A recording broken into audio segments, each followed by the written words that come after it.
वर्ग 10वा विषय सामान्य विज्ञान भाग 2 पाठ क्रमांक 1 अनुवांशिकता व उत्क्रांती स्वाध्याय।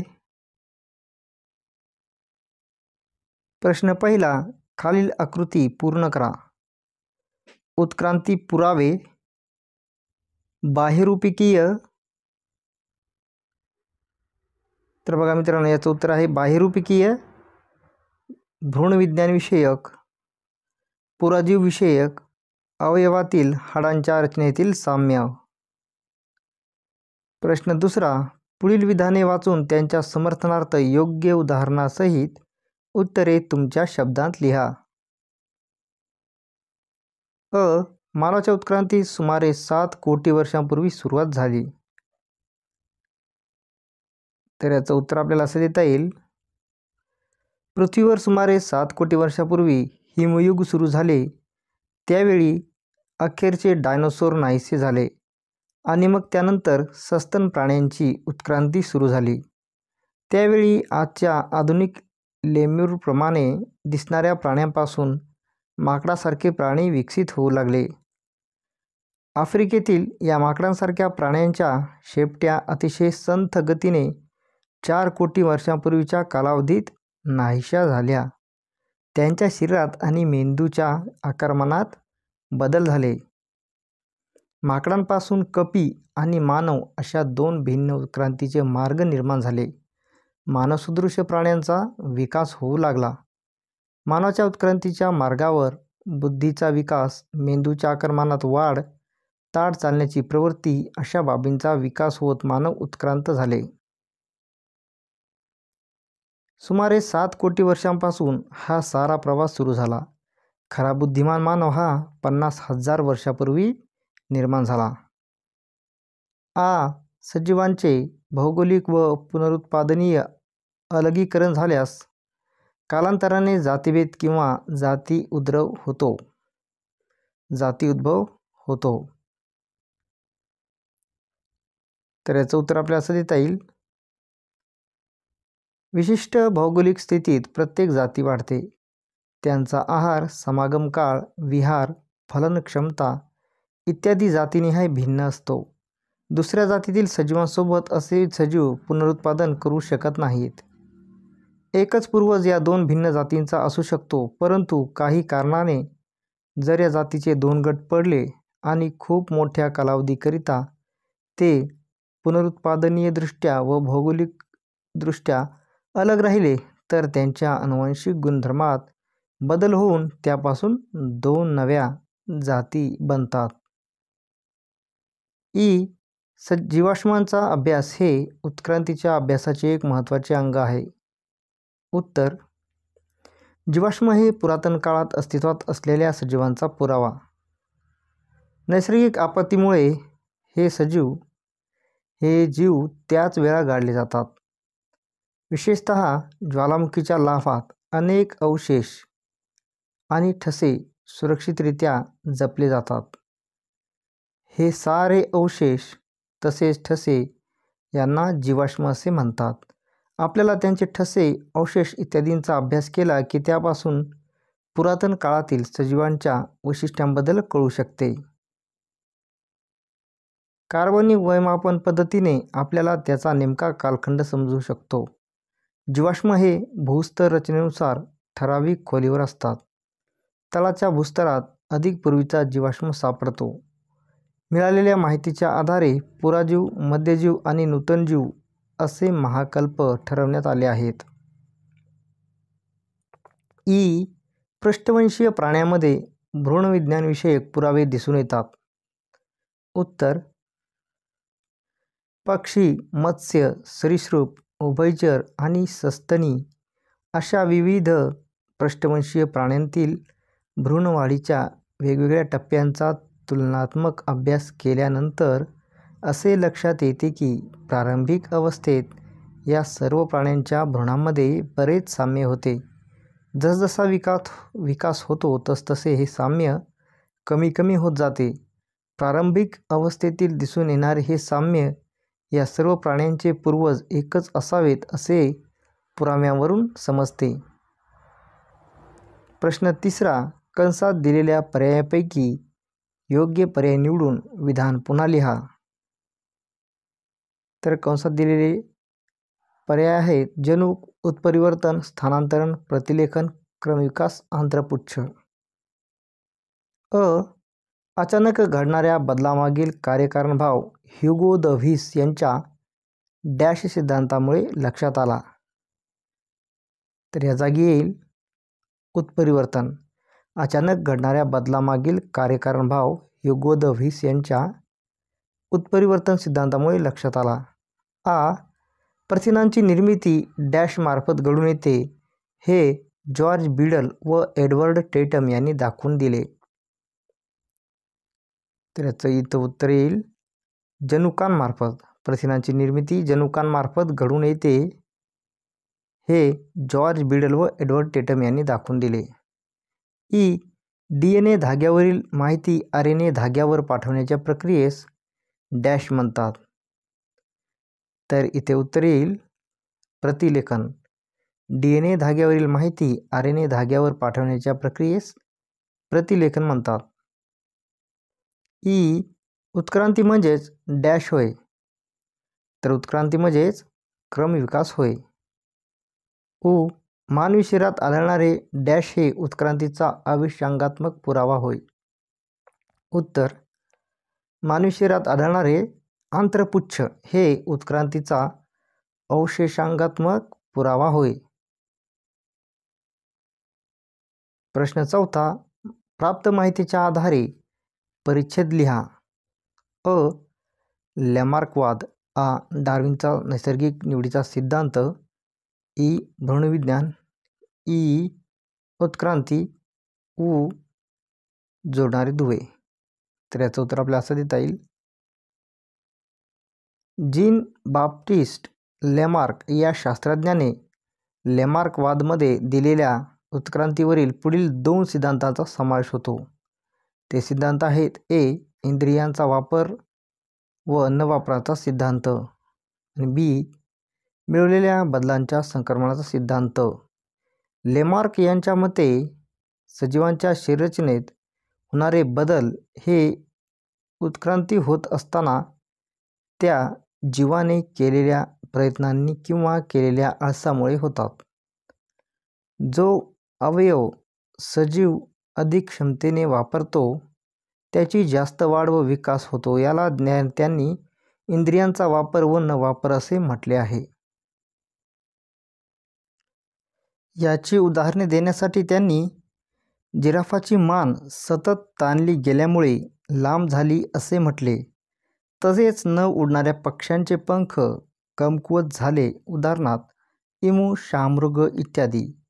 अशी दिलेली उदाहरणे म्हणजे मिळवलेली वैशिष्ट्य अशा स्वरूपाची असून ती एका पिढीकडून दुसऱ्या पिढीकडे संक्रमित होतात. यालाच लॅमार्कवाद असे म्हणतात. डार्विनचा नैसर्गिक निवडीचा सिद्धांत.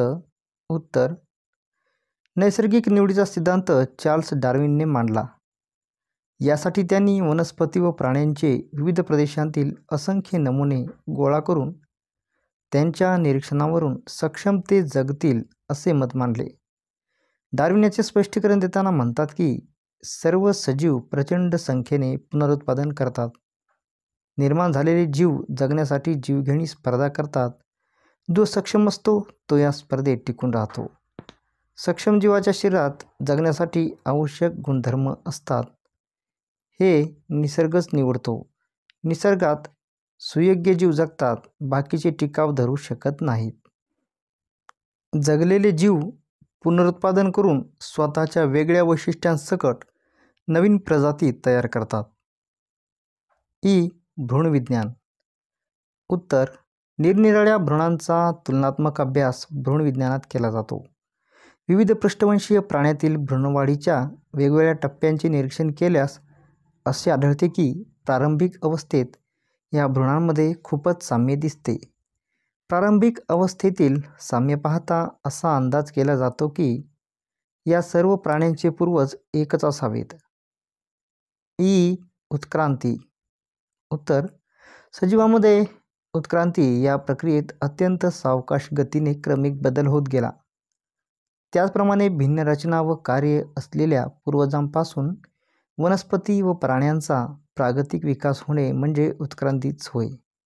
उत्क्रांतीची ही प्रक्रिया अत्यंत सावकाश होते. त्याला कित्येक कोटी वर्षे लागतात, मात्र त्यातून जीवांचा विकास साधला जातो. उत्क्रांतीमुळे सजीव अत्यंत सक्षम होतात आणि त्यापासून नव्या जीवजाती निर्माण होतात. उत्क्रांती नक्की कशी झाली हे सांगण्यासाठी अनेक शास्त्रज्ञांनी वेगवेगळे सिद्धांत मांडले. त्यात डार्विन यांचे नैसर्गिक निवड आणि जाती उद्भव हे 2 सिद्धांत जगभरात योग्य मानले जातात. जोडणारे दुवे. उत्तर: काही सजीवात अशी शारीरिक लक्षणे आढळतात की ती लक्षणे 2 वेगळ्या गटातील सजीवात आढळून येतात. 2 वेगळ्या गटांना ही लक्षणे जोडत असल्याने अशा लक्षणांना जोडणारे दुवे असे म्हणतात. उदाहरणार्थ, डकबिल प्लॅटिपस हा प्राणी सरीसृप आणि सस्तन वर्ग यांना जोडणारा दुवा आहे. सरीसृप प्राण्यांप्रमाणे हा अंडी घालतो, परंतु सस्तन प्राण्यांप्रमाणे याच्यात दुग्धग्रंथी व शरीरावरील केस असतात. लंगफिश हा मत्स्य आणि उभयचर या वर्गांना जोडणारा दुवा आहे. तो मासा असूनही फुफ्फुसांद्वारे श्वसन करतो. जोडणाऱ्या दुव्यावरून उत्क्रांती कशी कशी होत गेली असावी याचा अंदाज येतो. प्रश्न 5वा. आनुवंशिकता म्हणजे काय हे सांगून आनुवंशिक बदल कसे घडतात हे स्पष्ट करा. उत्तर: एका जनक पिढीतील जैविक लक्षणे जनुकांद्वारे पुढच्या संततीच्या पिढीत संक्रमित होण्याची प्रक्रिया म्हणजे आनुवंशिकता होय. आनुवंशिक बदल होण्याची कारणे. उत्परिवर्तन. अचानक एखाद्या कारणाने जनक पिढीतील DNA मध्ये बदल घडला तर आनुवंशिक बदल होतात. युग्मके तयार होताना अर्धगुणसूत्री विभाजन प्रक्रियेत जनुकांची रसमिसळ होते, त्यामुळे आनुवंशिक बदल होतात. प्रश्न 7वा. पुढील प्रश्नांची उत्तरे लिहा. उत्क्रांतीस आनुवंशिक बदल कसे कारणीभूत ठरतात? उत्तर: आईवडिलांच्या जनुकातून आनुवंशिक गुणधर्म पुढील पिढीत जात असतात. सजीवात ज्या गुणधर्मामुळे परिसराशी अनुकूलन करून राहण्याची जास्त क्षमता निर्माण होते, असे गुणधर्म असलेली जनुके नैसर्गिक निवडीच्या तत्वानुसार पुढच्या पिढीत हस्तांतरित होतात.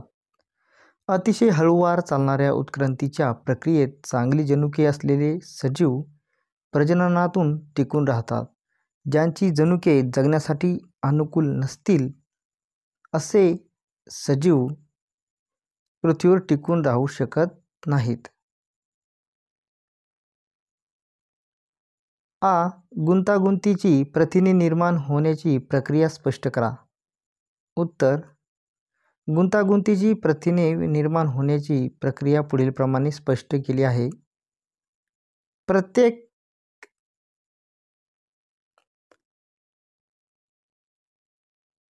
प्रत्येक मेसेंजर RNA हा हजारो कोडांचा बनलेला असतो.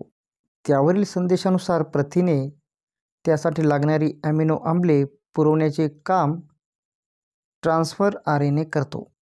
त्याकरिता मेसेंजर RNA वर जसा कोडान असतो त्याला पूरक क्रम असलेला अँटीकोडान ट्रान्सफर RNA वर असतो.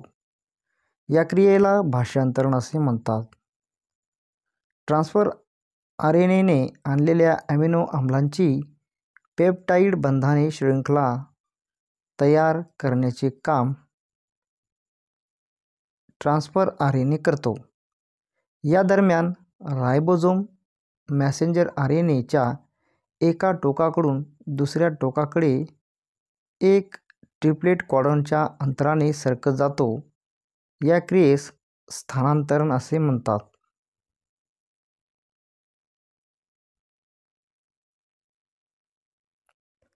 प्रथिनांच्या अशा अनेक शृंखलांच्या एकत्र येण्यानेच गुंतागुंतीची प्रथिने तयार होतात.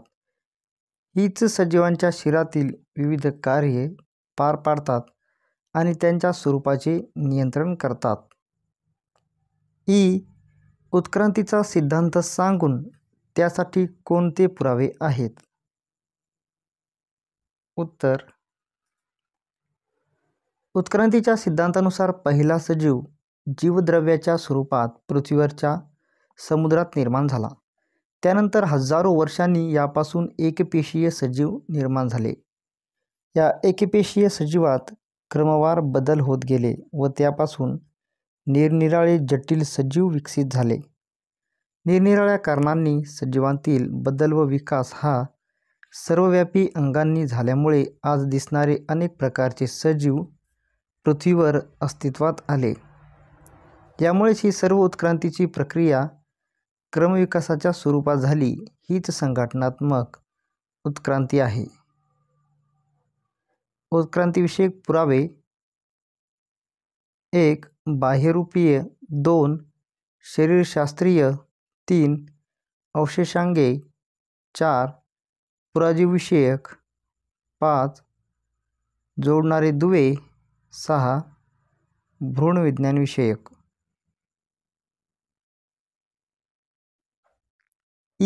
उत्क्रांतीमध्ये शरीरशास्त्रीय पुराव्यांचे महत्त्व सोदाहरण विषयित करा. उत्तर: निरनिराळ्या सजीवांत शरीरातील वैशिष्ट्ये साम्य दाखवतात. उदाहरणार्थ, मानवी हात, मांजरीचा पाय, वटवाघळाचा चर्मपर व देवमाशाचा पर यांच्यात हाडांच्या रचनेत व हाडांच्या जोडणीत साम्य दिसून येते. बाह्यरूपात यात कोणतेही साम्य दिसून येत नाही. त्यांचा प्रत्येक प्राण्यात उपयोगही वेगवेगळा आहे. तसेच त्यांच्या रचनेतही भिन्नता आहे. परंतु हे हाडांतील साम्य त्यांचे पूर्वज समान असावेत याचा पुरावा ठरवू शकते. यालाच शरीरशास्त्रीय पुरावा म्हटले जाते. जीवाश्म म्हणजे काय हे सांगून उत्क्रांतीसाठी पुरावे म्हणून जीवाश्म कसे गृहीत धरतात हे उदाहरणासह स्पष्ट करा. उत्तर: जीवाश्म हे पुरातन काळात अस्तित्वात असलेल्या सजीवांचा पुरावा असतात. काही नैसर्गिक आपत्तीमुळे हे जीव त्याच वेळा गाडले जातात. विशेषतः ज्वालामुखीच्या लाव्हात अनेक अवशेष आणि ठसे सुरक्षितरित्या जपले जातात. हे सारे अवशेष तसेच ठसे यांना जीवाश्म असे म्हणतात. त्यांचे अवशेष, ठसे इत्यादींचा अभ्यास केला की त्यापासून आपल्याला पुरातन काळातील सजीवांच्या वैशिष्ट्यांबद्दल कळू शकते. याशिवाय कार्बनी वैमापन पद्धतीने आपल्याला त्याचा नेमका कालखंड देखील समजू शकतो. भूस्तर रचनेनुसार जीवाश्म ठराविक खोलीवर असतात. अधिक पूर्वीचा जीवाश्म तळाच्या भूस्तरात सापडतो. त्या माहितीच्या आधारे पुराजीव, मध्यजीव आणि नूतनजीव असे महाकल्प ठरवण्यात आले आहेत. त्या कालावधीत अनुक्रमे अपृष्ठवंशीय मत्स्य, उभयचर, सरीसृप, नंतर मध्यजीव महाकल्पात सरीसृप आणि नंतर नूतनजीव महाकल्पात पक्षी आणि सस्तन प्राणी यांची जीवाश्मे आढळून येतात.